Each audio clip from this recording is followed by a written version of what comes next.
Welcome back to another technical deep dive here in the debug zone. Today we're tackling a big question and breaking it down with insights from other users. Hopefully this clears up some misconceptions and helps you get the answer you need. So buckle up, stay a little curious, and let's jump right in.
And that's a wrap.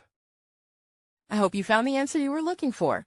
If you did, take a second to hit that subscribe button. It really helps out. And let me know in the comments which solution worked best for you. See you next time in the debug zone.